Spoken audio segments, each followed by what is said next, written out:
अभी तो राजनीतिक रूप ले लिया है, जातियों में भेद है, जातियाँ एक दूसरे से घृणा करती हैं और हमको इस जातिवाद से मन उठ जाता है। बहुत से लोग बोलते हैं जातिवाचक टाइटल हटा देना चाहिए, सब में समानता आ जाए। ये भी एक अच्छा सुझाव है। सभी लोग अपने नाम के साथ सरनेम हटा दें।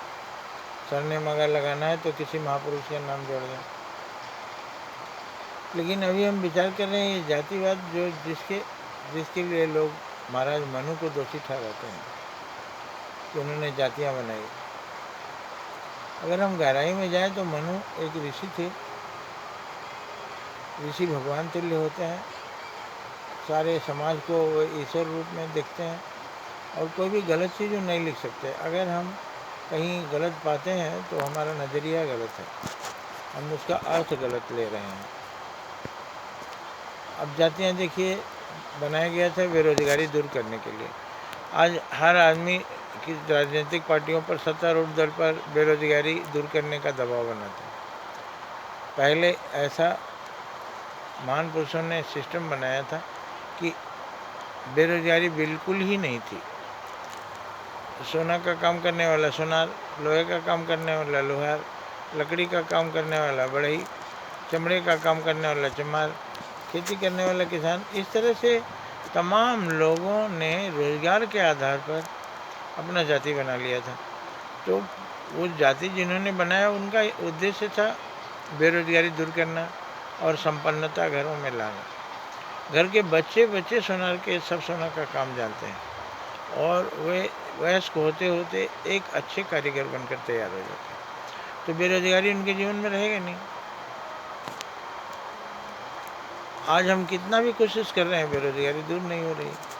लेकिन जो जातियों में ऊंच नीच बना दिया, ये तो हमारी गलती है। शूद्रों की बहुत सारी जातियाँ बना दी गई। शूद्र तो वो थे जो अपराधी प्रवृत्ति के थे, शूद्रों का रहते रहता है। और एक शूद्र और थे जो हमारे 4 भाई थे, ब्राह्मण क्षत्रिय वैश्य शूद्र में 4 भाई। तो ये 4 भाई वाले शूद्र, हम उस अपराधी शूद्र को मान लें तो सरासर मेरी गलती है, इसमें ऋषि मुनियों की क्या गलती है। अपराधी वृत्ति के जो थे वो शूद्र कहलाते थे और उनको बाहर एक बस्ती बनाई जाती थी, उनको सामान्य नागरिकों से अलग रखा जाता था। बाद में कालांतर में बेचारे हमारे छोटे भाई को ही वहीं निकाल के बसा दिया गया शूद्र नाम से। गांधी जी आए, उन्होंने भी अम्बेडकर जी का समर्थन किया। अम्बेडकर जी समाज से अलग हो रहे थे, उन्होंने कहा आपत्ति काल में इस हिंदू समाज को आप कमज़ोर नहीं कीजिए, नष्ट मत कीजिए, हिंदू समाज को बने रहने दीजिए, इसकी बुराइयों को दूर कीजिए, इसलिए हिंदू समाज छोड़कर आप ना जाए। और आज़ादी के बाद मैं ये मिशन बनाऊंगा और मैं संघर्ष करूंगा कि हमारे असमानता, हमारे भेदभाव, हमारे छुआछूत ये दूर हो जाए। इसलिए उन्होंने इनका एक नाम अपनी तरफ से दिया, हरिजन। ये जो सेवा का काम कर रहे हैं ये भगवान के जन हैं और ये पूज्य हैं। इनके साथ नफरत का व्यवहार, अन्याय का व्यवहार बंद होना चाहिए। तो आप समझ गए होंगे जातियाँ किस आधार पर बनी। तो जातियाँ बनी काम के लिए और बचपन से ही सारे उसी माहौल में रहते थे। सोनार का बेटा बेटी, परिवार, बूढ़े जवान, स्त्री पुरुष सभी लोग पारंगत होते थे। तो बेरोजगारी वहाँ रहेगी ही नहीं। सोनार की बेटी सोनार के घर ही जाती थी क्योंकि वो सोने का काम जान रही है, ससुराल में भी सोने का काम हो रहा है, इसलिए वहाँ के काम में, वहाँ की तरक्की में ये मददगार साबित होगी। तो आप अच्छी तरह समझ गए होंगे जातियाँ काम के लिए, काम के बंटवारे के लिए, जातियाँ बेरोजगारी दूर करने के लिए बनी। लेकिन हम किसी जाति को दबा दिए और उसकी मजदूरी कम मिलने लगी, वो उससे गरीब हो गया। एक हरिजन वो 1 महीना मैला ढोएगा तो उसकी मजदूरी बहुत कम होगी। और एक पंडित थोड़ा सा मंत्र पढ़ेगा, उसको सब दे देंगे क्योंकि बहुत कुछ देना चाहेंगे, क्योंकि उनके आशीर्वाद से ही हमको स्वर्ग का द्वार खुलेगा।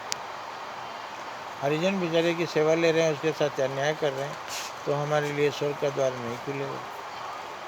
अरे जिसके साथ हम अन्याय करेंगे स्वर्ग का दरवाज़ा अपने आप बंद हो जाएगा। जिसके साथ हम सेवा का भाव करेंगे तो स्वर्ग का दरवाज़ा खुल जाएगा। तो आप अच्छी तरह समझ गए होंगे कि जातियाँ बेरोजगारी दूर करने के लिए बनी थी। ब्राह्मण, क्षत्रिय, वैश्य, शूद्र 4 वर्णों में ही तमाम जातियाँ बनी थी। काम के आधार पर वो भी बेरोजगारी दूर करने के लिए, समाज में, देश में संपन्नता लाने के लिए। और जो हम छुआछूत या जातियों में भेद किए, ये हमारी गलती है।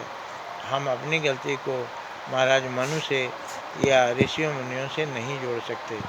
आज भी हमारे पास समय है सभी काम को समान मानकर, सभी काम को आदर भाव से देखकर, सबका सम्मान करना, सबको समान अवसर, तरक्की का देना, सब में आपस में प्रेम से रहना, यही सिखाएं और तब हमारे भूल का प्रायश्चित होगा।